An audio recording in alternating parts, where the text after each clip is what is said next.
Hey guys, it's Decimania back with another video, and this is my biggest DVD review so far. You guys have waited for it, I'm sure. I've been meaning to do this for a long time, and I'm gonna do it today.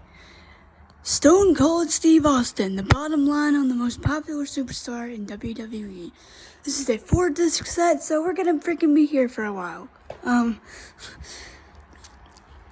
But before we get into the video, please don't forget to like the video, subscribe to the channel if you haven't already, if you're new here, and hit that notification bell, hit that like button, all that fun stuff, because that's the bottom line, because Desi said so.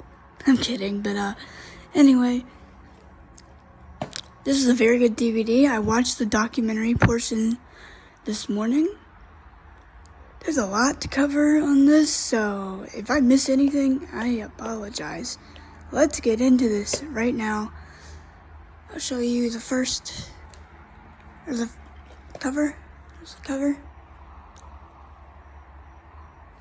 there's the back, and I'll show you the inside of it here. There's one side, and then there's the other one. I'm not going to take the discs out or anything like that, so I'm just going to talk about this. So the documentary starts off with him talking about where he's from. He's from Edna, Texas, and he was born on December 18th, 1964. So he grew up in Texas, and he said his parents still reside there. He grew up playing football and track. And he said when he was about, 7 or 8, he discovered Houston wrestling. Because I had the TVs back then where you had to change the channel with your hand. They didn't have remote controls. But he says that's when he started watching Houston wrestling. And he said he wanted to become a wrestler, and he was watching the Freebirds and the Von Erichs feud. That was what he was watching. And he went and found Chris Adams' wrestling school was 30 minutes away from Dallas. So he goes after college, and he goes and trains with Chris Adams, and he says that he was greener than goose crap. That's what he said. Okay.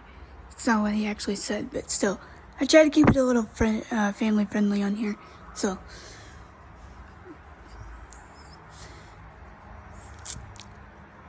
but he eventually has the feud with Chris Adams in World Class Championship Wrestling, and then he goes to USWA.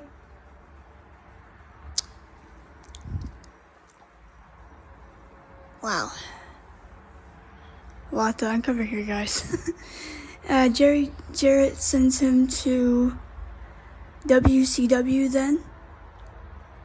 And he gets, before he leaves for WCW, he gets the 1990 Rookie of the Year award in USWA, US Championship Wrestling, or US Wrestling Association. He gets to WCW, has all kinds of matches for the television championship. I actually watched one. I was watching some WCW Saturday night a couple nights ago, and I watched a match between him and Barry Windham for the US title. So, that was pretty cool.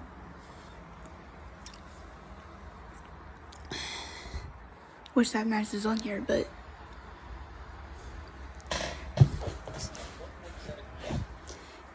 yeah, they tell him this is where stuff kind of starts to happen. He beat Bobby Eaton for the title, for the US, or not the US, but the television title. Then Dusty Rhodes, the booker, who I love Dusty Rhodes, but I wish he would have kept his promise to Steve, but at the same time, his feud with, or his team with Brian Pillman was great.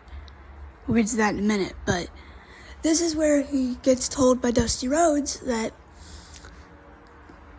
we're gonna put the U.S. title on you. You're gonna put Harley Race as your manager. And then he goes into TV one day and runs into Brian Pillman in the hall, and Brian says, "Hey, we gotta come up with a finish for our match." And Steve says, "No, what are you talking about? I've got a U.S. title match with," I forget who was the U.S. champion at the time. Was it Sting? I don't know. But I haven't watched much WCW, so I apologize for not knowing my facts on that. But anyway, Brian says, "No, go talk to Dusty. We're a tag team now." And he does, and Dusty tells him, "Yeah, we put you with Brian Pillman. He has me to be a tag team. The U.S. title run, that's for somebody else." Something like that. I can't do a good Dusty impression, but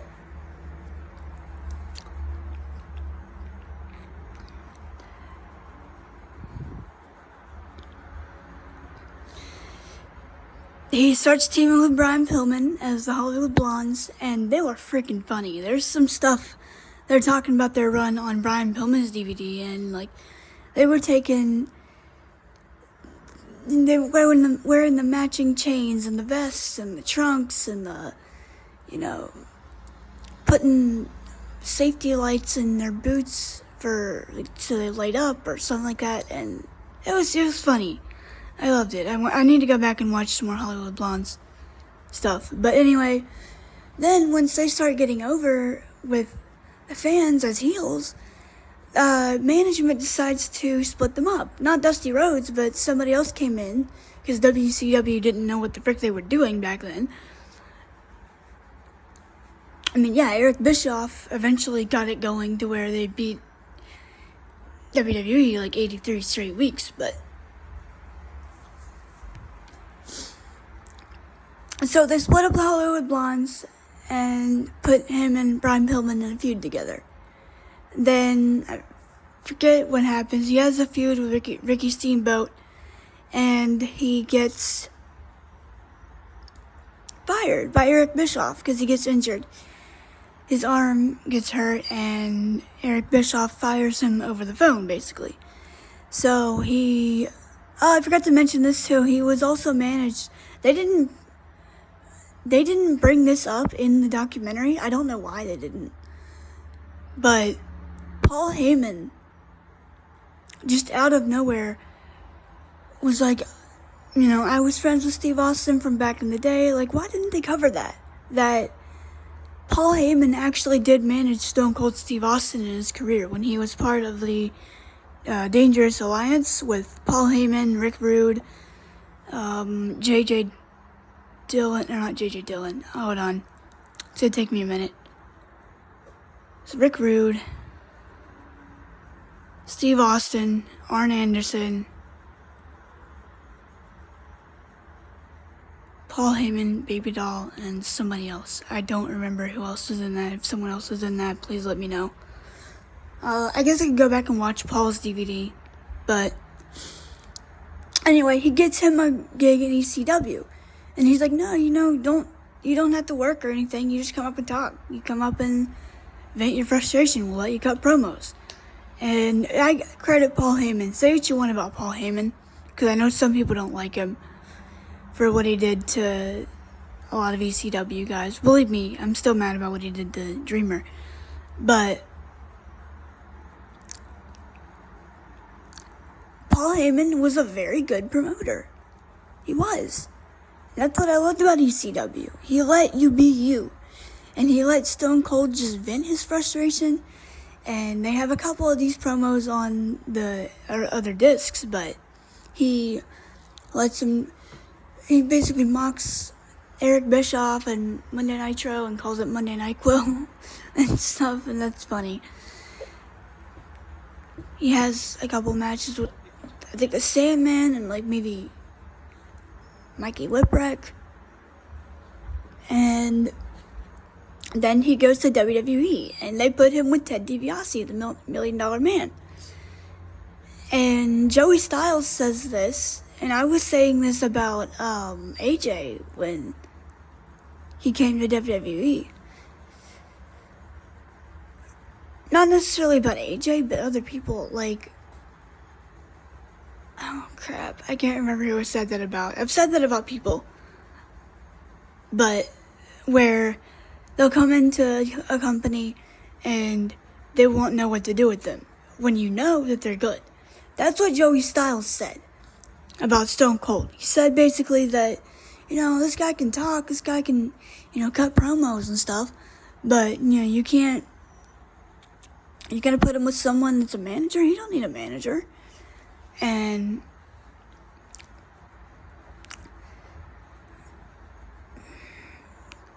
he didn't want to do the ringmaster thing anymore because that's what he was doing. And Vince said, fine, you come up with a name. And they gave him a list of names that were some of the worst. And he said the worst 3 that he had on that list were Otto Von Ruthless, Ice Dagger, and Fang McFrost. Okay, if Stone Cold Steve Austin had used either one of those names, if freaking Otto Von Ruthless was the biggest star in... He would not be the biggest star in wrestling if he was freaking Otto Von Ruthless. We're not having this conversation if he's not Stone Cold Steve Austin. Because Stone Cold Steve Austin's a way better name than any of those that they came up with for him.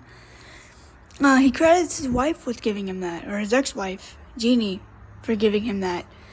I guess he was at home watching a serial killer documentary, and he was frustrated about his new name, and she made him a cup of tea, and she said, drink your tea before it gets stone cold. And she said, oh, that's your name. And Stone Cold Steve Austin was born. They talk about the King of the Ring segment where he won the King of the Ring. Basically, Triple H was originally supposed to win that.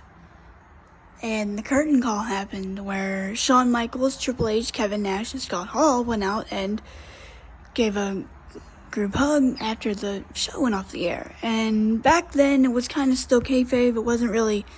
People weren't opening up the curtain or pulling back the curtain as much back then. People wanted to protect the business if at all costs. And he basically won King of the Ring. Triple H had to take the crap from that, and I'm glad he was able to get through that. I like Triple H too. Wow. Then he has the big feud with Brett, and he cuts the King of the Ring promo. He got injured. I forget who he was against, but he had to go to the hospital and get stitches. And he came back, and Michael Hayes told him, hey, I'm going to interview you after the match. And Jake Robertson had his match earlier on in the night in the semifinals. And Austin said, okay, what did Jake say in his promo? And Michael told him some stuff that Jake had said out of the Bible. And that's when he came up with the Austin 316 catchphrase.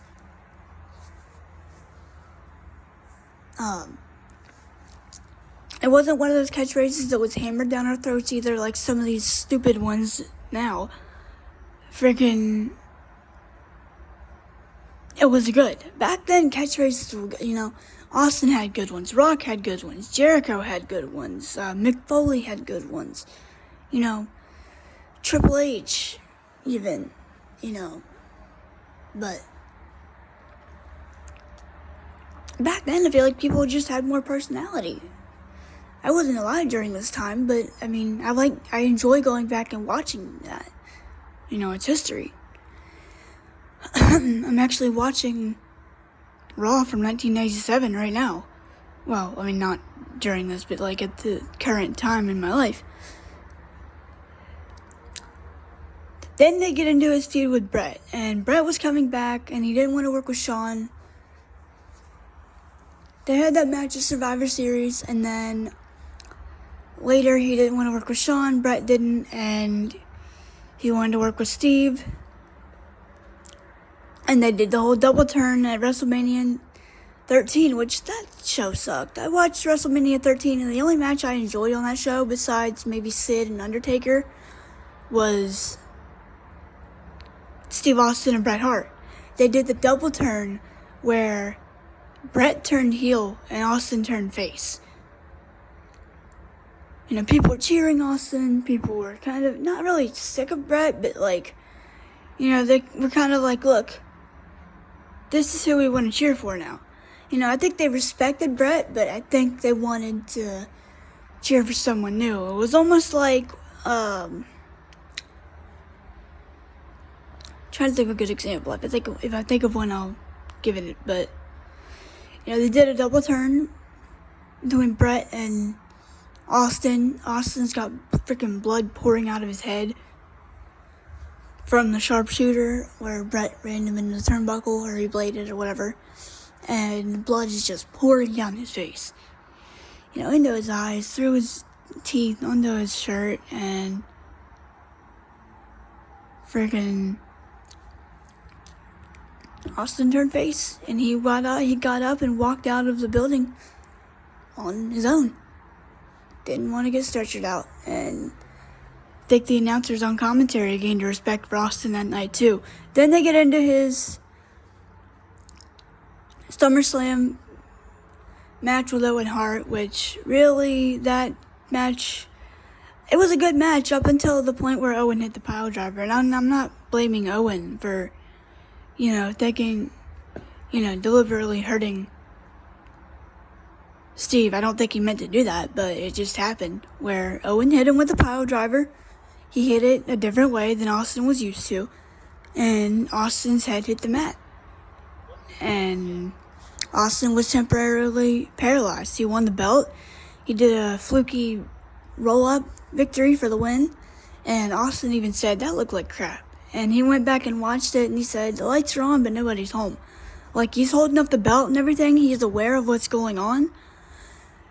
Kind of, like, that's the instinct that people have.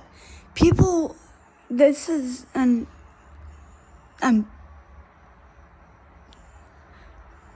not saying this is about Chris Benoit or anything, but that's what people don't realize about CTE and stuff, and I'm sure Austin probably has it too.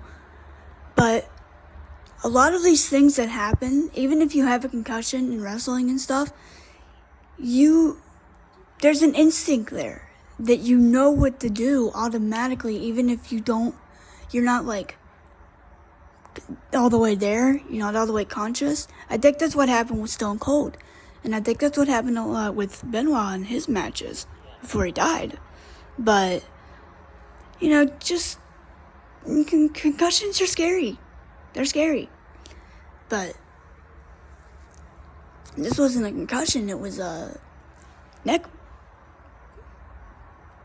I don't even know if it was a neck break or it was like, I think it was. I think he like bruised his spinal cord or something. I don't know if it was a clean break or not. But they had Owen come out and wear the Owen 316 says I just broke your neck t-shirt. And, you know, Austin kind of had a strange relationship with Owen after that because, you know, Bret told Owen, hey, you need to call him when you get home and check on him. And he forgot, I guess, and Austin probably took that as, Owen probably didn't care that he hurt me. You know, when he probably did. I don't know.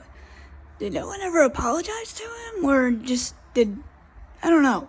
Like, I figured Owen would have apologized to him. Or something. Because I haven't heard anything about Owen having any beef with anybody. But, anyway, he comes back at Survivor Series. I mean, he comes out on TV and stuff, and he hits the stunner on Vince. He starts hitting stunners left and right on people. I think the first one was on Jim Ross. Then he does it to Jerry Lawler, Commissioner Sergeant Slaughter. Then he does it to Vince and the cameraman and all that stuff. Freaking just great. And then he hits the one on Vince. Actually, I think that might have been... Was that the night after Brian Pillman's death? Or was that like before that? I don't remember. I'll have to go back and watch. But I thought that was right after Pillman died. I feel like it is. It might be September, I don't know. If you guys would like to, please hit me with that in the comments.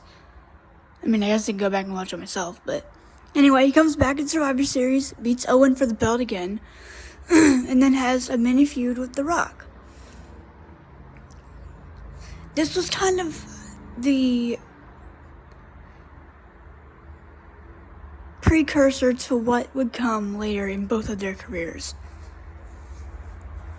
And then they do the thing where they throw the Intercontinental belt in the river, and then the Royal Rumble, it's Rock and Stone Cold in the final two in 1998. I think that was also the one where Mick Foley came out like 3 times in that. Like, he was in there with Terry Funk once, and like, it's Cactus Jack, and then he was Dude Love, and then he was Mankind or something like that. I don't remember.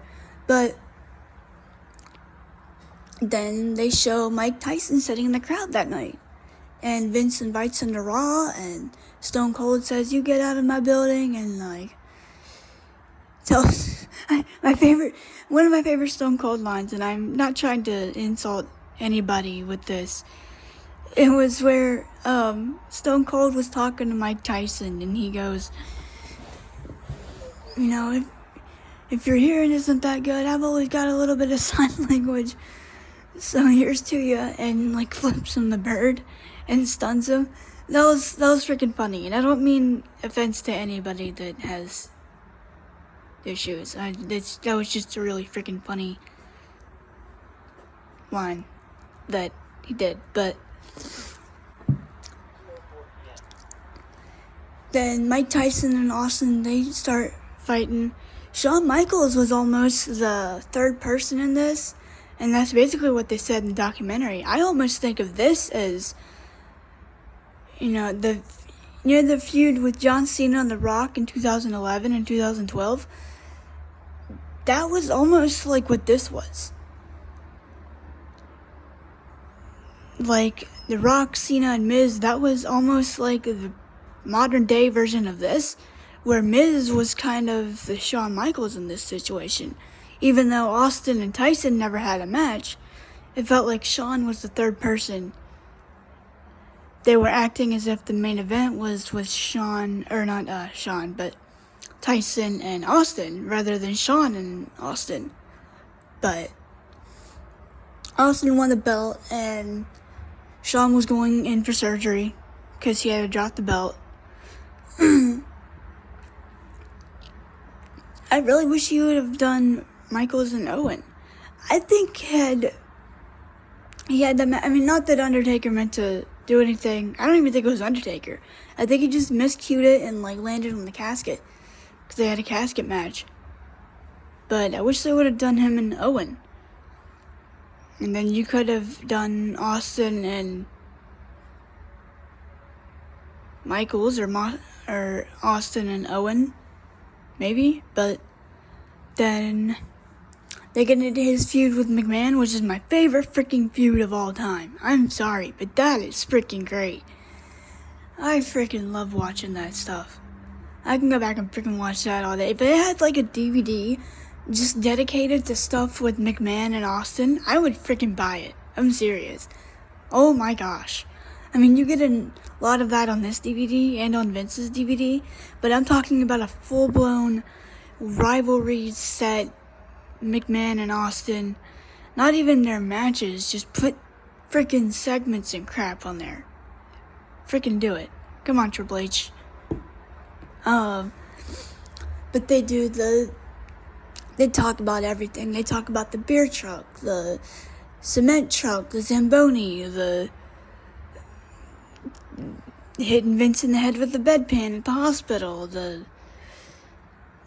just all this freaking stuff. The gun incident and with Vince but all that fun stuff, they talk about that, and that rivalry went into 1999. So then Austin has the match with The Rock in at WrestleMania 15 in 1999, because their feud started in 1998. The real one, not the mini feud you saw back in 97. But Rock wins the title at Survivor Series, and Austin challenges him for it. Mick Foley won it a couple times from him in between, but Austin won it at Mania. And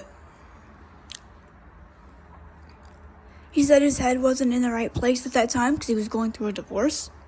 And he forgot some of his gear, but it was a pretty good match nonetheless. I've seen it. I've seen bits and pieces over the years. I need to go back and watch it. I need to go watch the Brett match too, but, they have Austin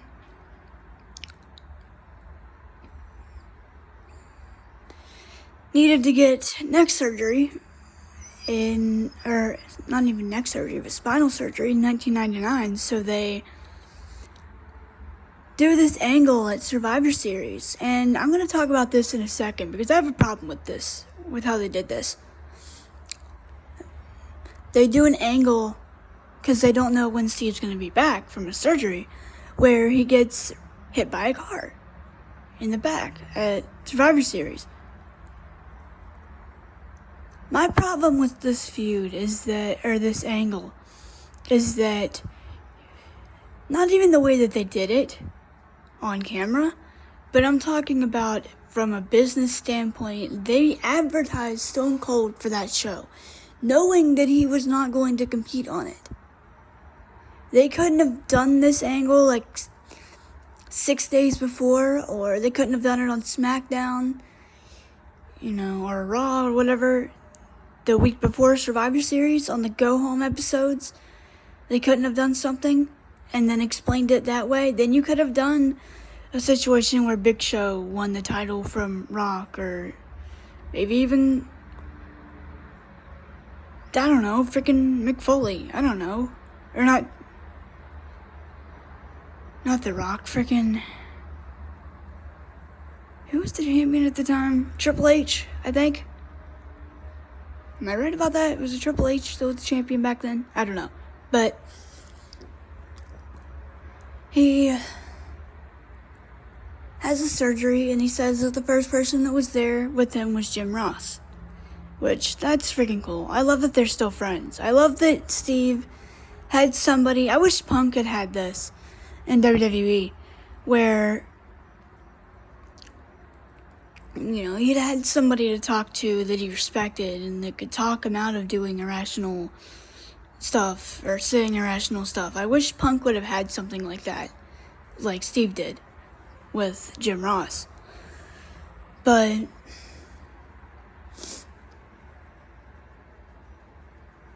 he comes back like 10 months later at Unforgiven, has a feud with Rikishi. Then they decide to turn him heel. And let me tell you something right now. During those months, Triple H, The Rock, Mick Foley, the Hardys, Edge, Christian, the Dudleys, they all stepped it up. In Austin's absence. Yes, Austin wasn't in a tag team, but, I'm glad that they had at least a couple of guys that could fill that void while Austin was gone. But even, I guess, Kurt Angle, to a degree, he was getting there.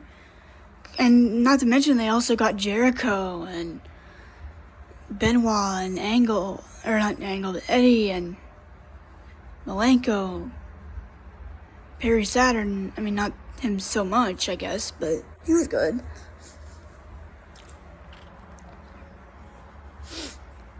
They decided to turn him heel, which was the worst thing that they freaking did. I'm sorry. Not the worst thing of all time, but, that's the worst thing you could have done with Steve Austin, was turn him heel. That ended the Attitude Era. I don't know if you're in agreement or not, but that's what I think. They turned him heel. Austin said he wanted to try it in the documentary, and he tried it. And he says, looking back now, he wouldn't have done it. He would have stunned Vince at the end, and he would have walked out with the belt. He would have kept everything else the same except for the handshake with Vince. He would have stunned Vince afterwards. And Paul Heyman interestingly says in the DVD that he couldn't think of what to say because he was on commentary with Jim Ross because Jerry Lawler had left. And yeah, like, what do you say? Like, how do you process that? If you're a fan watching back then, as a freaking motorcycle goes by. Hold on. Wow.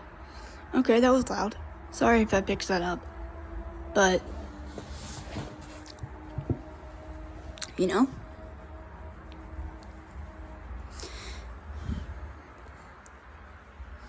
They start beating the crap out of everybody. Undertaker, Kane, Lita, him and Triple H. The Hardys, you know, Lillian Garcia even at one point, I think. And people didn't dislike Austin, but people disliked Austin, but they didn't want to, like, hate him. They didn't hate him. That's kind of like me with Shane McMahon. I like Shane McMahon as a heel. Sometimes. Like, there's some people that I'll cheer for even as a heel. Like Karrion Kross, for example. MJF now, kind of. Although MJF's kind of, I don't know. Do we call him a babyface now? Is he technically a babyface now, or is he a heel? Like, what's going on with that? But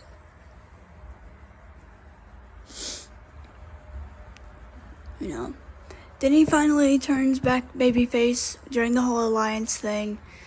But before that, he does some really hilarious stuff with Kurt Angle and Vince McMahon backstage with the cowboy hats and him playing guitar, because Booker T injured him at King of the Ring in 2001, where Kurt Angle had that great match with Shane McMahon, and I think it was Austin versus Benoit and Jericho in a triple threat match where Booker T came in and took him out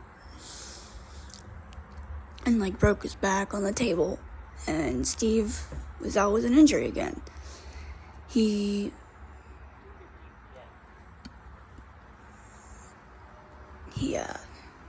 did the segments with Kurt. He turns back babyface at Survivor Series that year, and then this is where stuff starts going downhill. Whew, we're getting to the end of this, guys. Hold on. We'll get there. And then I have to go over the matches and stuff. We're still not done. They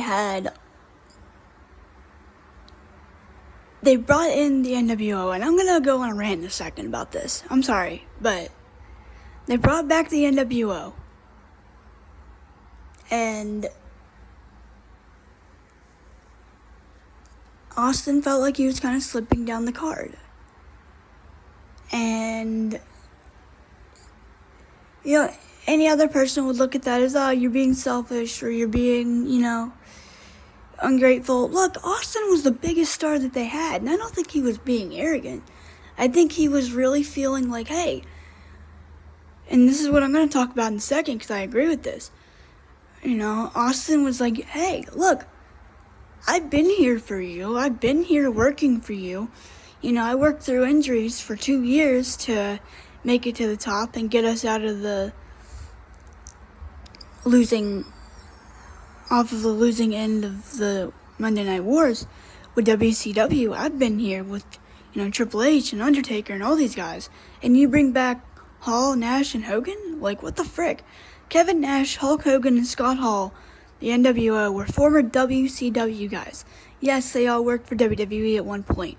But they were the WCW Renegades now coming in to take Austin's spot.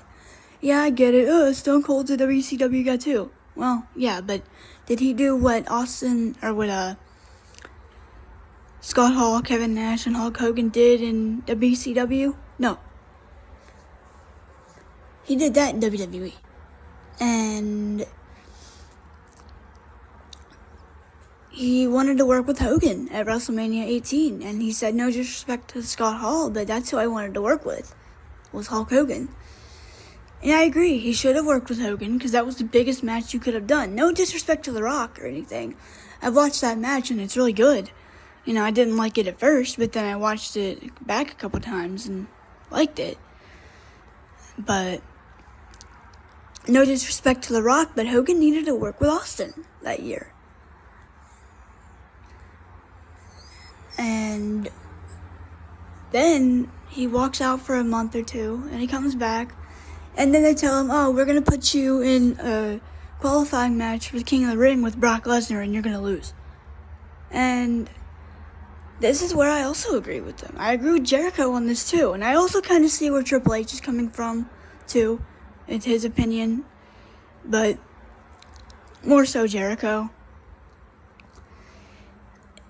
They're like, look, we're going to put you in a match with Brock, and you're going to lose, and it's not going to be unannounced or anything, or it's not going to be announced or anything.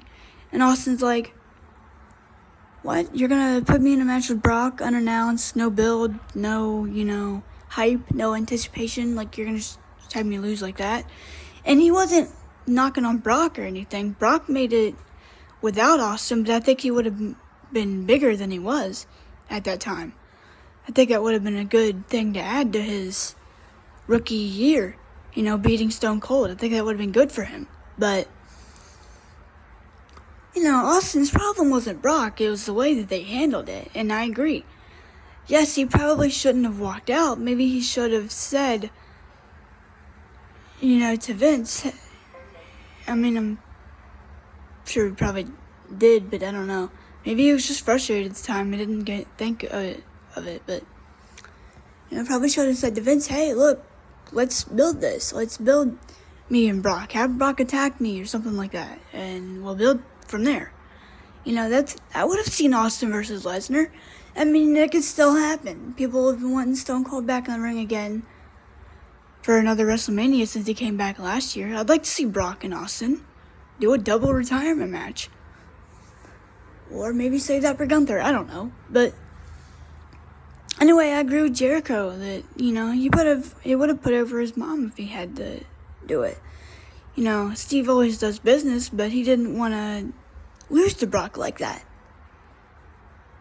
He said, I'm fine with jobbing to Brock. I just don't want to freaking do it unannounced. In like a one-off, You can get a couple of pay-per-view matches out of them. You could have seen Brock and Austin at SummerSlam, but they didn't. That would have been good. Anyway, he walks out again. Tells Jim Ross, oh, that's what I'm doing, and I ain't coming to Raw this week. And he walks out, goes home, and, Vince, I don't care if these guys are locked down into contracts or not. I can understand where Vince is coming from here, where, yeah, you're the biggest star in the company, you shouldn't have walked out like that. But then again, Vince, sometimes your mental health is more important than your line of work or making money, So, chill the frick out. Then he comes back after Jim Ross gives him like a Christmas card or something like that and says, hey, talk to me if you need to, and they did. And he got Vince and Austin in a room together, and they worked it out. And he came back in 2003, worked a match with Eric Bischoff at No Way Out, and then had his match with Rock. He talks about, too, if you guys have the WrestleMania 20 DVD, which I'll be reviewing next year, because I'm going to be reviewing the 20-year anniversary of that show.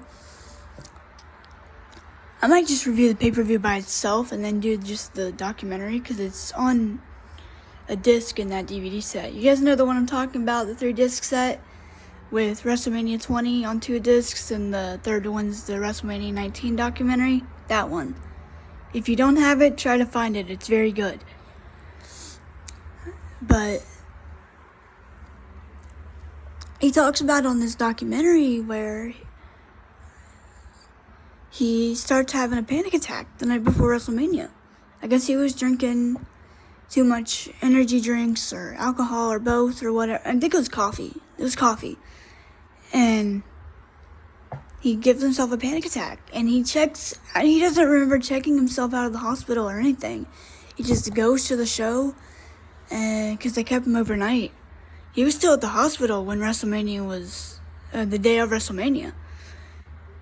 This is the same WrestleMania where freaking Brock took that top rope shooting star press, and I hope he never freaking tries that again. No offense, Brock. But he gets through the match with Rock, and Rock wins it, and then Rock gives him the floor. And then he has a lot of segments with Eric Bischoff. He comes back as the co-general manager, and the stuff with him and Eric Bischoff's really funny too. And they talk about his Tough Enough run too, coaching some of those guys, and that's kind of where they end it. That's the documentary portion. Wow, guys, it took me a while to get through that. Sorry for getting off track a couple times, but well, no, we're still not done. We still got to talk about the freaking extras and stuff on this. Disc 1, extras. He talks about subscribing to the hair club for men. He talks about signing his first autograph. There's a thing on different people taking the stunner. An extra on him talking about the rattlesnake nickname that Jim Ross gives him. CM Punk tells a really good story about him. He was at Raw, CM Punk was, and Hulk Hogan walked by, and Punk went to introduce himself, and Hogan just shrugged him off. Just walked off. Didn't even acknowledge him. And Stone Cold came up to him a minute later, and he says, hey, you straight edge rascal, and shook his hand and talked to him for a little bit. And Punk said he never forgot that. Became a big Stone Cold fan, like all of us. Joined the club, Punk. But,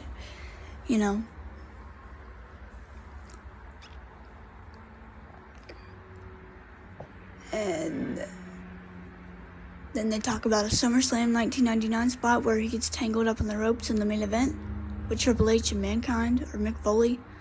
Disc 2 matches include a match between a steel cage between Chris Adams and Steve Austin.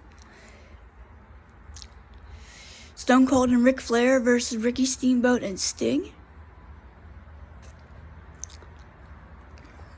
The King of the Ring qualifying match against Jake the Snake Roberts, or semifinals match between Jake Roberts, and the promo afterwards, I think.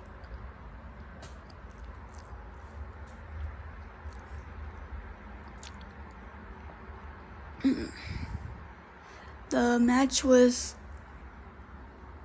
Brett from WrestleMania 1997.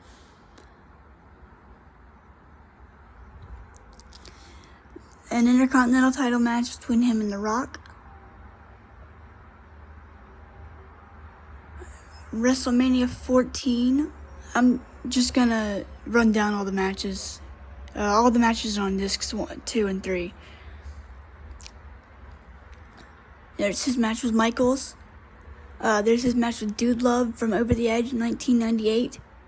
Next year's Over the Edge sucked. There is his match with... Hold on, I think I'm missing one. Hang on. There's his match with... I think there's a match with, Big Show.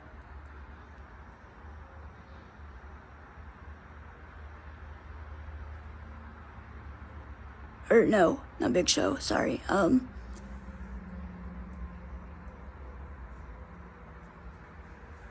Oh crap, I know there's more on here. Hold on. Oh crap. Okay, so I know the one after his match with Stone Cold, or with Shawn Michaels, is against Dude Love. He has, I think, a match with The Rock, and then his other match with The Rock. I think that's all the matches. There may be another one. I think there's a... Oh, I think his SummerSlam match with Undertaker is on there too. From 1998, I'm pretty sure. Like I said, if I miss anything, I'm sorry. I will cover it in the next video. Disc 4 is just moments, segments, and interviews. We have the Flair for the Old segment. Ric Flair used to have this thing in WCW called Flair for the Gold. And Brian Pillman and Steve Austin basically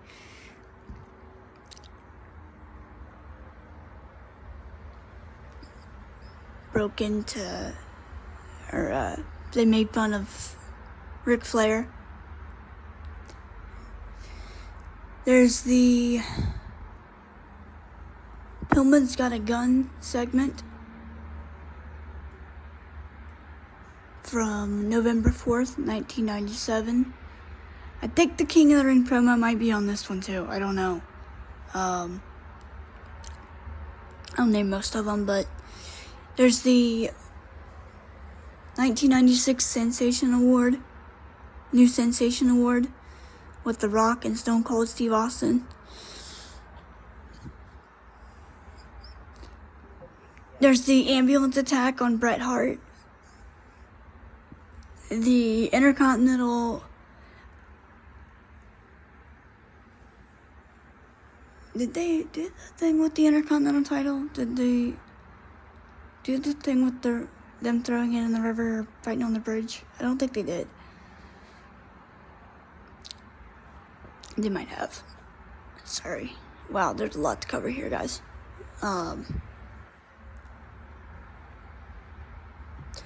There's the...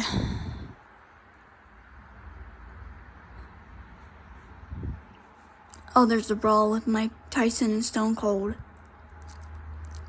The Zamboni incident. The beer truck incident. This is no particular order. Sorry. The hospital segment. The cement truck. The Stone Cold funeral from The Rock.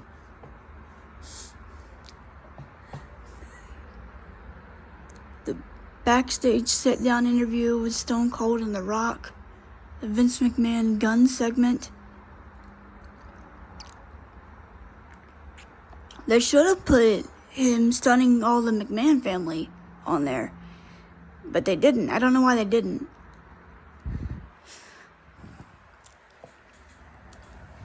The what-filled promo from Royal Rumble 2002. And some alliance stuff with Kurt Angle and Steve Austin backstage. You know, with the cowboy hat and all that stuff. And I believe there's some segments with Eric Bischoff from 2003. There's a highlight reel with Jericho and Eric Bischoff. I think there's one or two other. But that's pretty much all I've got. That's all I can remember. I remembered most of it, I think, for the most part. But, whew, wow, guys, that was a while. I wonder how long this video goes. But, easily the biggest DVD review that I've done. Maybe since the CM Punk one. But, hope you guys enjoyed this. I'm sorry it took me so long to get this done. Impact is in a couple hours. I'm really excited for that. They're still continuing their 1000th episode celebrations tonight. So hopefully we see more. I'll have that review for you tomorrow. And this weekend we're going to come up and talk about the TNA Hall of Fame and some TNA moments and how I first got into TNA. We're going to do a whole big thing on TNA this weekend, so stay tuned for some Total Nonstop Impact. Okay, I'm sorry. Total Nonstop Action. That's another channel that reviews the weekly Impact stuff and the reviews, the pay-per-views and stuff. So, go check out his channel. If I can, I will put a link in the description of my review tomorrow for you to go check his channel out, but he does really good. I hope you guys enjoyed this Stone Cold Steve Austin DVD review. Sorry it took me so long. I was sitting here freaking rambling about it for the past maybe hour. I don't know.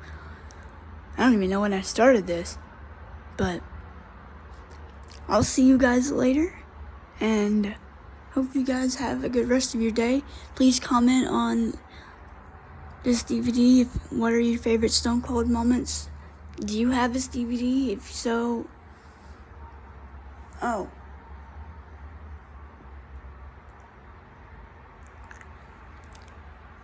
I just wanted to make sure I said this. Did I say WrestleMania 19? I meant WrestleMania 17. I don't know why his WrestleMania 19 match isn't on here, but I meant WrestleMania 17 instead of 19. And his WrestleMania 15 match.